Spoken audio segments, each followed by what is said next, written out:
بلکہ بعض اوقات ایسے اوقات ہوتے ہیں جو دعا کے عبادات کے اوقات ہیں، ان میں بھی آدمی حرم میں بیٹھا ہوا ہے اور وہاں بھی آدمی جیب میں سے موبائل فون نکال کے بیٹھا ہوا ہے، افطار کا وقت ہے، ابھی وقت نہیں ہوا ہے، کیا کیا جائے؟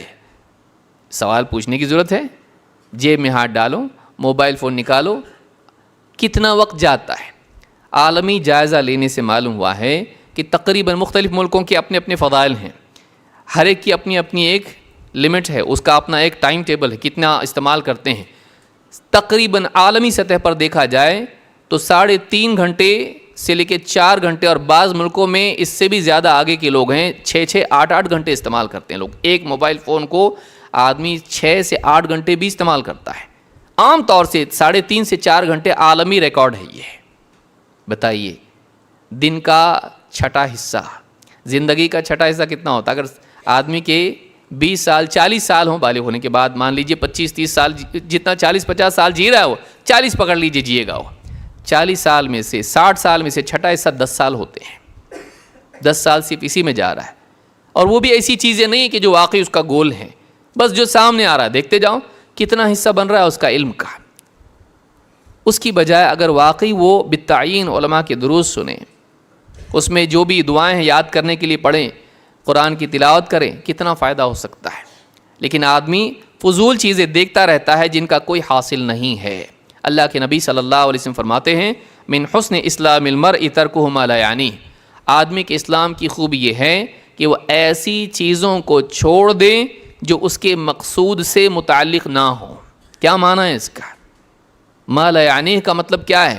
جو اس کی زندگی کا مقصد ہے، اس مقصد سے وہ چیز متعلق نہ ہو، اس کو اس کے مقصد میں کامیاب نہ کرتی ہوں، مقصد حیات سے ان کا کوئی لینا دینا نہ ہو۔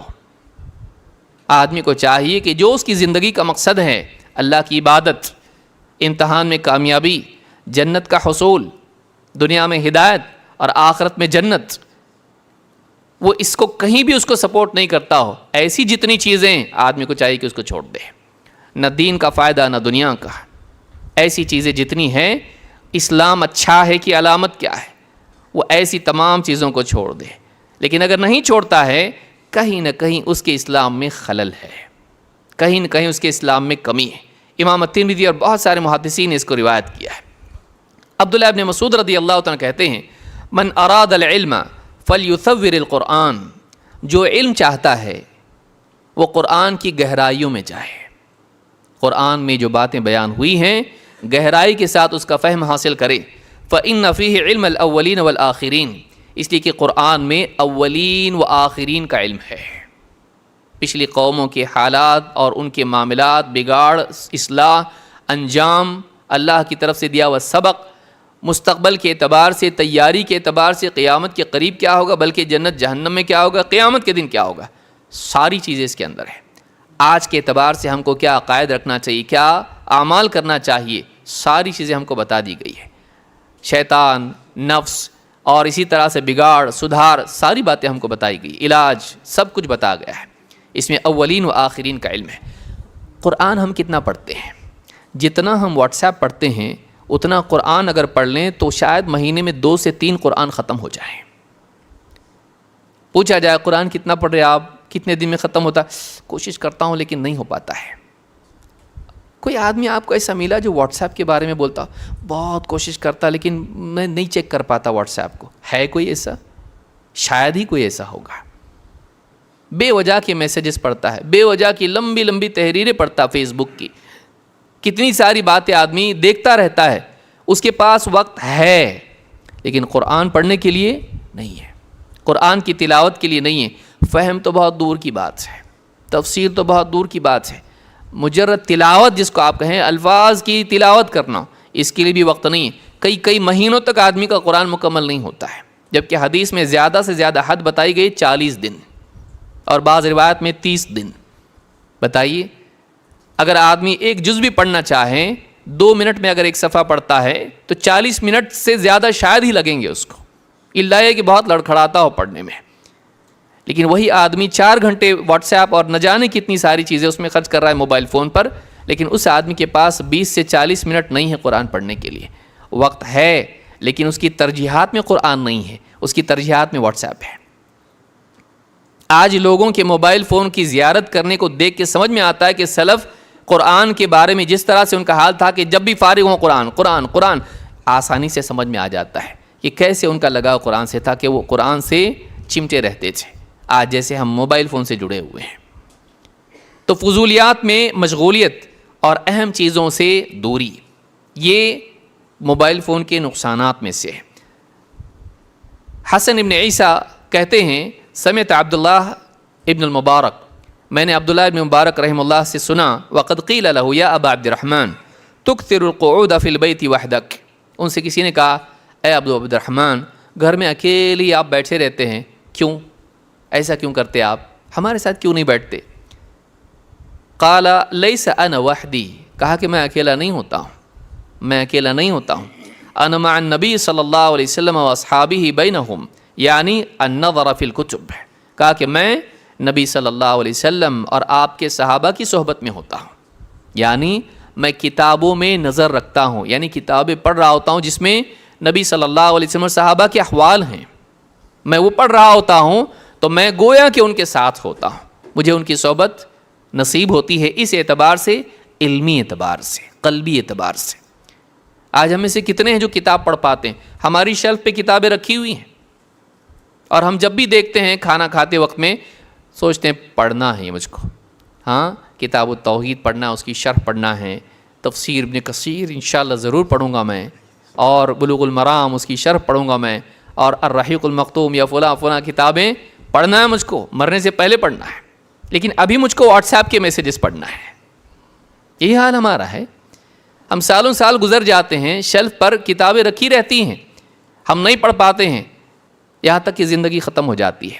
ہم تنظیم کریں، اپنے اوقات کی تنظیم کریں، اور ہر دن کے لیے ایک حصہ رکھیں جس میں ہم اپنے آپ سے کوئی مصالحت نہ کریں، کرنا ہے کا مطلب کرنا ہے، اور اپنے واٹس ایپ کا اگر آپ وقت یا دوسری چیزوں کا وقت اگر آپ کم کر دیں، آپ کو معلوم ہوگا کہ آپ کے پاس بہت وقت ہے، بہت وقت ہے۔ آپ 4 گھنٹے استعمال کرتے نا، 2 کر دیجئے اس کو، جبکہ وہ بھی بہت زیادہ ہے، لیکن 2 آپ کتابوں کو دیجئے۔ آپ 2 گھنٹے اگر روزانہ کتابیں پڑھ رہے ہیں، 1 گھنٹہ آپ پڑھ رہے ہیں، تب بھی آپ سال بھر میں کتنا جمع کر لیں گے؟ واٹس ایپ پڑھتے پڑھتے کتنا بڑا عالم بنا آدمی۔ ایک آدمی کوئی کہے کہ میں الحمدللہ میں نے بہت علم حاصل کیا واٹس ایپ کے ذریعے سے، ہے کوئی ایسا؟ اور کتنے سال سے کر رہا ہے؟ 10 سال سے، 10 سال سے آج وہیں کا وہیں ہے، تو کیا فائدہ اس کا؟ کیوں نہ ہم کتابیں پڑھیں؟ کتابوں کا حال یہ ہو گیا ہے کہ تباہ کرنے والے آج سوچ رہے ہیں چھاپیں کہ نہیں چھاپیں۔ اگر اس طرح سے کتابیں چھپنا بند ہو گئی اور مر گئیں یہ چیزیں، تو آپ بتائیے لوگوں کا حال کیا ہوگا؟ پھر جنازے دفن کرنے کے لیے معلوم نہیں پڑے گا کیسے دفن کرنا چاہیے۔ کتابوں کو مٹنے مت دیں، بلکہ کتابوں کا مطالعہ کریں، اپنے گھر میں کتابیں رکھیں، خود بھی پڑھیں، بچوں کو بھی پڑھائیں، گھر والوں کا لحاظ رکھیں، خیال رکھیں کہ وہ پڑھ رہے ہیں کہ نہیں پڑھ رہے ہیں، روزانہ ان کے لیے رکھیں کہ یہ پڑھنا ہے، تم کو یہ پڑھنا ہے، آج کیا پڑھا بتاؤ۔ ہم خود نہیں پڑھ رہے، ہم کیا پوچھیں گے؟ ہم خود نہیں پڑھتے ہیں۔ کتنی ساری اہم ترین کتابیں ہیں، آج تک بہت سارے لوگ تو قرآن بھی نہیں پڑھے ہیں، باقی ساری چیزیں تو بہت دور کی بات ہے۔ نفع والے علم سے محرومی، یہ بہت بڑا نقصان ہے، وقت ضائع کرنا اور نفع والے علم سے محروم رہنا، یہ بہت بڑا سبب ہے، نقصان ہے واٹس ایپ کا۔ بلکہ اس سے بدتر یہ ہے کہ نفع والے علم سے محروم رہ کر انسان ضرر رساں مضر علم کا حاصل کرنے والا بن گیا ہے۔ علم غلم سب کو سن رہا ہے، جو سجیشن آ رہا ہے یوٹیوب میں سن رہا ہے۔ کوئی قادیانی ہے، کوئی منکر حدیث ہے، کوئی آدمی ایسا ہے جو سیاسی ریولوشن والا ہے، کوئی آدمی کچھ اور ہے، گمراہ ہے، کوئی تو مسلمان بھی نہیں ہے، شیعہ بھی ہے، قبوری ہے، آدمی اس کو سن رہا ہے اور اس کی باتیں، ہاں یہ بات صحیح بولتے ہیں یہ، اور کبھی کبھی ایک بات اہل حدیث کے فیور میں کہہ دیا تو ختم، اس کا تو اس پہ تو فدا ہو جاتا ہو، اس کے 50 خون معاف ہیں۔ چاہے دوسرے ویڈیو میں اس نے اہل حدیث کی دعوت پر رد کیا ہو، قرآن و سنت کی باتوں کا ایک اعتبار سے اس نے تأویل تحریف انکار بھی کیا ہو، لیکن کچھ باتیں اس کی موافقت میں ہیں، آدمی اس کو ماننا شروع کرتا ہے اور دھیرے دھیرے اس کی باتیں سننے لگتا ہے، سبسکرائب کر لیتا ہے اس کو، بہت اچھی لگی ان کی بات، کبھی نکاح کے بارے میں پسند آ جاتی ہے، کبھی حلال و حرام میں اس کی بات میرے دل کے مطابق ہو گئی، ختم، میں اس پہ فدا ہو گیا۔ اتنے سارے عالموں نے میرے حق میں نہیں بتایا، اسی نے بتایا ہے اور دلیل بھی دی ہے، دل ایسا لپکتا ہے اس کی طرف کہ پیاسا پانی کی طرف جیسے لپکتا ہے، مان لیتا ہے اس کو اور پھر اس کی ساری باتیں اس پہ فدا ہو جاتا ہے۔ گمراہ دعات یہ بہت بڑا فتنہ ہے، ضرر والا علم بہت بڑا فتنہ ہے۔ اللہ کے نبی صلی اللہ علیہ وسلم فرماتے ہیں، آپ دعا کرتے تھے، اللہم انی اعوذ بک من علم لا ینفع، اے اللہ میں تیری پناہ مانگتا ہوں ایسے علم سے جو فائدہ نہ دے، بے فائدہ علم سے تیری پناہ، ایسا علم جس کا کچھ فائدہ نہیں ہے، فضول چیزیں۔ تو یہ ساری چیزیں یاد رکھیں۔ اہل بدعت، سلف اہل بدعت کی بات نہیں سنتے تھے۔ سعید بن عامر سلام ابن ابی مطیع سے روایت کرتے ہیں، کہتے ہیں کہ ایک بدعتی شخص ایوب السختیانی کے پاس آیا اور کہا، یا ابا بکر اسألک عن کلمہ، اے ابو بکر ایک بات آپ سے پوچھنی ہے۔ فولى وهو يشير باصبعه ولا نصف کلمہ، کان میں ہاتھ ڈال، انگلیاں ڈال کے کہا اور پیٹ پھیر لی، کہا آدھی بات بھی نہیں، آدھی بات بھی نہیں، ایک بات سنو، ایک بات بتاتا ہوں، ایک بات پوچھنی ہے، آدھی بات بھی نہیں۔ واشار لنا سعید بخنصرہ الیمنی، تو کان میں انگلیاں ڈال لی، اتنا بھی نہیں، ایک آدھی بات بھی نہیں۔ تو اہل بدعات کی بات نہیں سننا، علماء منع کرتے ہیں لیکن عوام سنتی نہیں، علماء کی نہیں سنتی ہیں، اہل بدعات کی سنتی ہے اور پھر گمراہ ہو جاتی ہے اور دین کے معاملے میں کنفیوژن کا شکار ہو جاتی ہے۔ موبائل فون کی وجہ سے بہت بڑا نقصان ہوا ہے کہ لوگوں میں حق اور باطل کی تمیز ہی ختم ہوتی جا رہی ہے، کیا صحیح ہے کیا غلط ہے سمجھ میں نہیں آ رہا ہے، اور ہر بات آدمی 10 لوگوں سے سن رہا ہے، 10 ذہن کے 10 فلسفے اس کو سن کے اور زیادہ کنفیوز ہو جا رہا ہے۔ تو یہ بہت بڑا نقصان ہے جو ہمارے دین کو موبائل فون کے ذریعے سے ہوتا ہے، علم سے محرومی اور گمراہی کا دروازہ کھلنا۔ نمبر 2، اس کے ذریعے سے ایک بڑا نقصان ہماری عبادات کو ہوتا ہے۔ موبائل فون کے ذریعے سے انسان کا ذہن ہمیشہ منتشر رہتا ہے، نماز پڑھ رہے ہیں چاہے گھر میں ہو مسجد میں ہو، رنگ بجنا شروع ہو گیا، کیونکہ اس میں سائلنٹ بھی نہیں کیا تھا، سائلنٹ کیا تھا لیکن وائبریٹ پہ رکھا کیونکہ مجھ سے کچھ چھوٹنا نہیں چاہیے۔ تو اب یہ جو وائبریٹ ہو رہا ہے اس کی نماز بھی خراب کر رہا ہے، اور جو اس سے چمٹا بیٹھا ہوا ہے وہ بھی وائبریٹ ہو رہا ہے، اس کی وجہ سے اس کی بھی نماز خراب ہو رہی ہے۔ اب جب وائبریٹ ہو رہا ہے یا رنگ بج رہا ہے تو اس کے ذہن میں ہے بیوی ہے یا سسر ہے یا بچے ہیں یا باس ہے یا کون ہے معلوم نہیں، کسٹمر ہے یا اونر ہے، گھر کا کرایہ والا ہے، کون ہے، کرایہ کا معاملہ اب بدلا ہے نا، اس کا فون تو نہیں آ رہا ہے۔ تو آدمی پریشان ہوتا ہے، اب پوری نماز میں کون ہوگا وہ جس نے مجھے اس وقت یاد کیا، جبکہ یہ وقت وہ ہے کہ اللہ کو یاد کرنے کا ہے، یہ اللہ کو یاد کرنے کا وقت ہے۔ اور منافقین کی نماز کے بارے میں اللہ نے فرمایا کہ وَلَا يَذْكُرُونَ اللَّهَ إِلَّا قَلِيلًا، منافقین ہیں یہ لوگ، کون؟ جو اللہ کو بہت کم یاد کرتے ہیں۔ ہماری نماز ایسی ہو جیسے منافقین کی نماز ہو کہ جس میں اللہ کی یاد کم ہی ہو۔ اس میں ہماری مدد کرتا ہے موبائل فون، کہ ہم کو ان کی صف میں لے جا کے کھڑا کر دیتا ہے اس صفت کے اعتبار سے کہ ہماری نمازیں ان کی طرح ہو جا رہی ہیں، کہ ہم اللہ کو یاد نہیں کرتے، کسی طرح سے ادا کر دی، جلدی جلدی ادا کر کے نکل گیا اور دیکھا تو کچھ بھی نہیں تھا، ایسے ہی بج گیا تھا، انجانا رانگ نمبر تھا۔ ہماری عبادات خراب ہو رہی ہیں۔ عائشہ رضی اللہ تعالیٰ فرماتی ہیں، سألت رسول اللہ صلی اللہ علیہ وسلم عن الالتفات فی الصلاۃ، میں نے اللہ کے رسول صلی اللہ علیہ وسلم سے نماز میں یہاں وہاں دھیان دینا، التفات کرنا، دیکھنا، اس کے بارے میں پوچھا۔ فقال هو اختلاس، آپ نے کہا یہ اختلاس ہے، الذی هو اختلاس یختلسہ الشیطان من صلاۃ العبد، یہ شیطان کا بندے کی نماز میں سے اس کی آنکھوں کے سامنے اچک لے جانا ہے۔ اختلاس کس کو کہتے ہیں؟ دیکھتے دیکھتے آپ کے سامنے سے کوئی چیز اٹھا کے لے کے بھاگ جائے، تو آپ کی آنکھوں کے سامنے آپ کی چیز کو اٹھا کے لے کے بھاگ جا رہا ہے، آپ کی نماز میں سے وہ ایک حصہ لے کر چلا جا رہا ہے۔ تو انسان اگر نماز میں یہاں وہاں دھیان دیتا ہے تو گویا کہ شیطان اس کی نماز میں سے کچھ حصہ لے رہا ہے۔ یہ بخاری کی حدیث ہے۔ بلکہ آپ دیکھیں موبائل فون کی وجہ سے مساجد کا تقدس پامال ہوتا ہے۔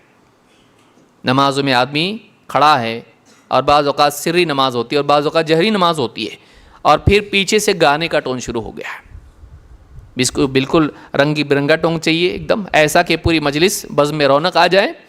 کسی فلم کا گانا لگا دیا اس میں, قوالی لگا دی یا کچھ اور لگا دیا اس میں کہ میری پہچان الگ ہونا چاہیے.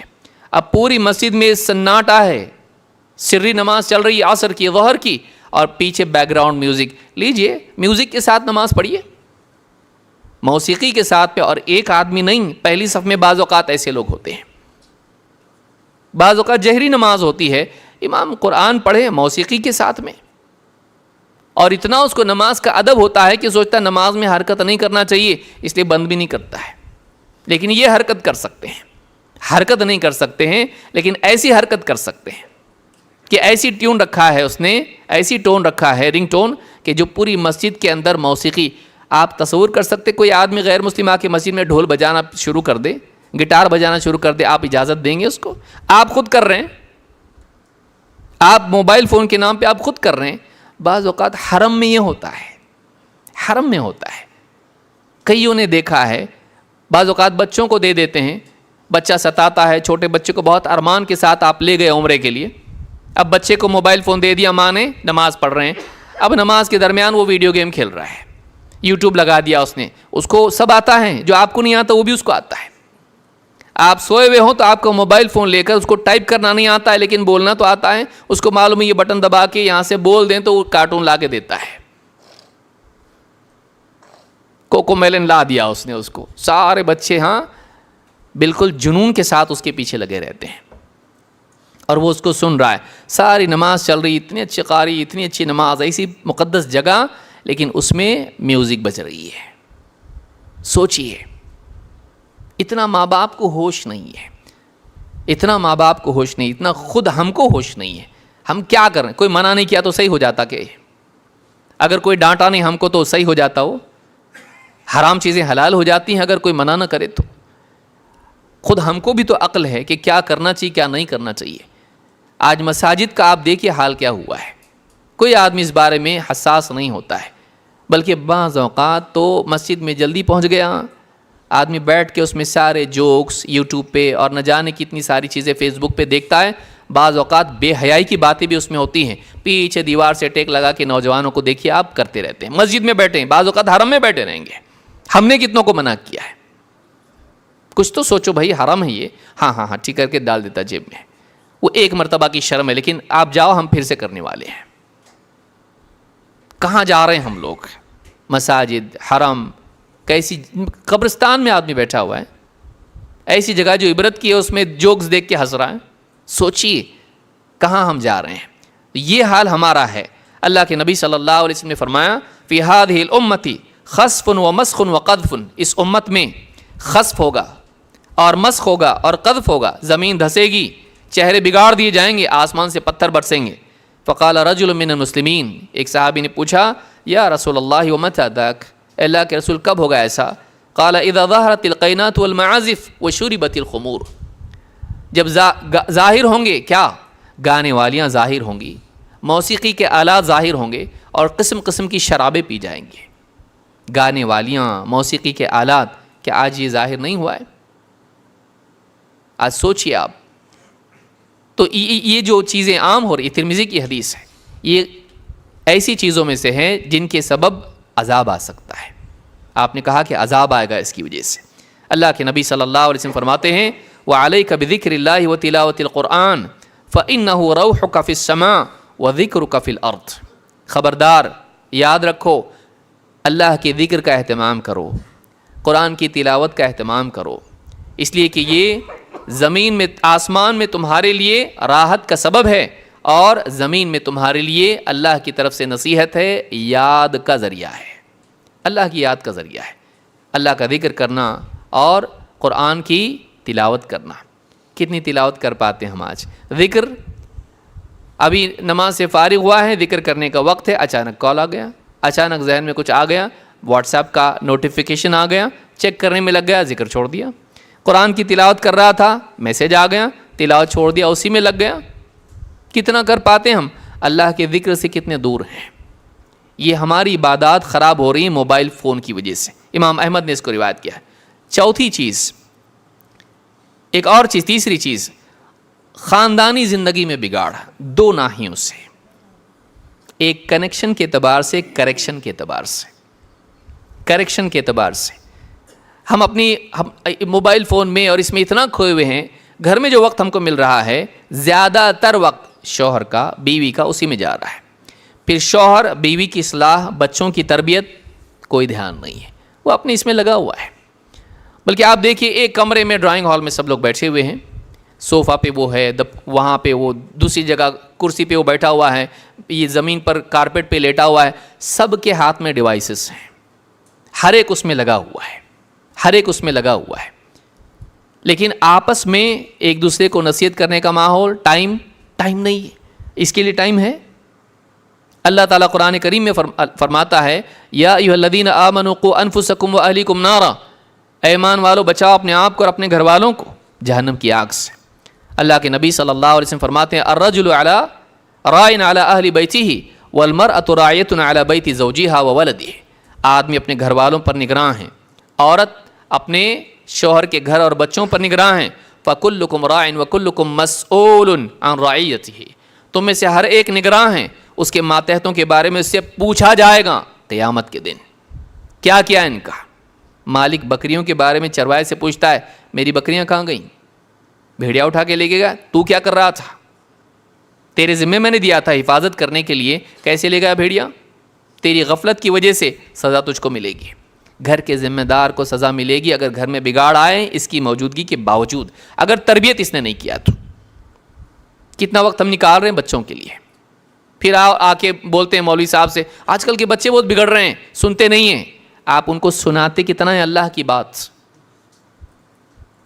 آپ ان کو سناتے کتنے ہو رسول صلی اللہ علیہ وسلم کی بات، اور آپ سنتے کتنا ہو ان کی بات؟ آپ کے پاس ان کے لیے وقت ہے؟ نہیں ہے۔ بچہ آ کے پوچھے کچھ آپ سے سوال، اب ہم کو اللہ نے کیوں پیدا کیا؟ ابھی میں کچھ کام کر رہا ہوں نا۔ ابھی کیا کام کر رہا ہے؟ اتنا شرف والا کام کر رہا ہے کہ میسج چیک کر رہا ہے موبائل فون پہ۔ آپ دیکھیے کتنے گھروں کا یہ حال ہے، بچوں کے لیے وقت نہیں ان کے پاس، فیملی کے لیے وقت نہیں ان کے پاس۔ بیوی بتائے اگر ذرا سنیے، ذرا بچوں کے بارے میں کچھ بولنا ہے آپ کو، بیٹی کے بارے میں ایک بات سننے میں آئی، اسکول سے ایک میسج آیا، دھیان نہیں دے گا، ہاں دیکھ لو، تم ہی کر لو اس کو، نپٹ لو اس کو۔ اپنی زندگی میں اتنا مشغول ہے، اس چیز کا اتنا غلام بنا ہوا ہے، تربیت کے اعتبار سے کوئی پرواہ نہیں، وقت ان کے لیے نہیں ہے۔ تعلقات کے اعتبار سے دیکھا جائے اس کے لیے بھی وقت نہیں ہے۔ بیوی شوہر ایک پلنگ پر ہیں اور دونوں کے ہاتھ میں موبائل فون ہے۔ گھر کے حالات کے بارے میں بات چیت کرنا، ایک دوسرے سے انسیت کا اظہار کرنا، ایک دوسرے کے دکھ درد کو پوچھنا۔ بعض اوقات تو بیوی بیمار رہتی ہے اور اس کو معلوم بھی نہیں رہتا ہے، وہ بتاتی نہیں ہے، پوچھا نہیں، بتایا نہیں، اس نے پوچھا نہیں، اس نے بتایا نہیں، بس دونوں اپنی اپنی زندگی میں ایسے مصروف رہتے ہیں کہ ایک دوسرے کے بارے میں جانتے نہیں ہیں۔ ہم اپنی اولاد کے بارے میں نہیں جانتے ہیں، چھوٹے سے بڑے ہو جاتے ہیں، ہم کھوئے رہتے اپنی دنیا میں۔ ہمارا سارا وقت جو گھر کا ہے وہ ہم نہا دھو کے ناشتہ واشتہ کر لیا اور بیٹھ گیا، کیا لیا ہاتھ میں؟ ہاں موبائل فون۔ بیٹھیں ہم گھر والوں کے ساتھ وقت گزاریں، بچوں کے ساتھ ہنسی مذاق، بیوی کے ساتھ محبت کا اظہار، گھر کے حالات کا جائزہ، ان کی تعلیم و تربیت کا اہتمام۔ کیا نہیں کر سکتے ہم لوگ؟ ہم اتنے دور ہو جاتے ہیں بچوں سے، اور بچے اتنے دور ہو جاتے ہیں ہم سے، بولتے آپ کے پاس موبائل ہے، ہمارے لیے وقت نہیں ہے، ہمارے پاس بھی موبائل ہے، آپ کے لیے وقت نہیں ہے۔ اور سب اپنی اپنی زندگی میں ہیں، اور بعض اوقات اگر ہم مالدار ہیں اور ہمارے گھر میں کمرے زیادہ ہیں تب کیا حال ہے؟ ہر ایک اپنے اپنے کمرے میں ہے۔ بلکہ بعض اوقات آپس میں کمیونیکیشن ہمارا کیسا ہوتا ہے، یہاں بیٹھا ہے بیٹا، وہاں بیٹھی بیٹی، اور دونوں ایک دوسرے کو میسج کر کے بولتے ہیں کیا منگوانا ہے کھانے کے لیے، بات تک نہیں کرتے، میسیجز کے ذریعے کمیونیکیشن ہو رہا ہے۔ بعض اوقات کمروں میں ہوتے ہیں۔ سوچئے ہم قریب سے قریب ہوتے جا رہے ہیں لیکن دور سے دور ہو رہے ہیں۔ ہم قریب والوں سے دور ہیں اور دور والوں سے قریب ہیں۔ میسیجز کے ذریعے ہم دور والوں سے کنیکٹڈ ہیں، بعض اوقات انجانے لوگوں سے، لیکن جو ہمارے اپنے ہیں ہم ان سے ڈسکنیکٹڈ ہیں، قریب ہونے کے باوجود، ایک گھر میں ہونے کے باوجود، ایک دسترخوان پر ہونے کے باوجود۔ کیوں ایسا ہے؟ کس نے کیا یہ؟ کس نے ہم پر ایسا جادو کر دیا کہ ہم ایسے ہو گئے؟ جادو کس نے کیا ہے؟ اس موبائل فون نے۔ اللہ کے نبی صلی اللہ علیہ وسلم کے بارے میں حضرت عائشہ رضی اللہ عنہ فرماتی ہیں، اللہ کے رسول صلی اللہ علیہ وسلم میں حیض کی حالت میں ہوتی تھی پیارے رسول صلی اللہ علیہ وسلم اپنا سر میری گود میں رکھ کے قرآن کریم پڑھتے تھے. نبی ہے یہ, جس کو اللہ تعالیٰ نے آسمان سے سواری بھیج کے آسمان کی سیر کرائی, جنت کی. سوچئے ایسی بڑی شخصیت اپنے گھر میں بیوی کے ساتھ میں, اور کتنی حدیثیں بیان کی جائے اس باب میں. لیکن یہ ایک مثال کے طور پر ہے کہ اللہ کا کلام پڑھ رہے ہیں اور بیوی سے بھی قربت ہے, دونوں کو جمع کر کے بتا رہے ہیں. یہ قربت بیوی سے ہماری ہے نہیں ہے. بات چیت کے لیے بھی وقت ہمارے پاس نہیں رہتا بعض اوقات. ہم بالکل آفیشیل اور بالکل ایک دم قاعدے کی باتیں گھر میں کرتے ہیں, گھر میں وہ اظہار نہیں کرتے, ہم کنیکٹ نہیں ہو پاتے گھر والوں سے, اور پھر شکایت کرتے ہیں کہ مجھ سے کوئی جڑتا نہیں ہے. آپ کس سے جڑے ہوئے ہیں, آپ غور کریں, یہ بہت بڑا نقصان ہے.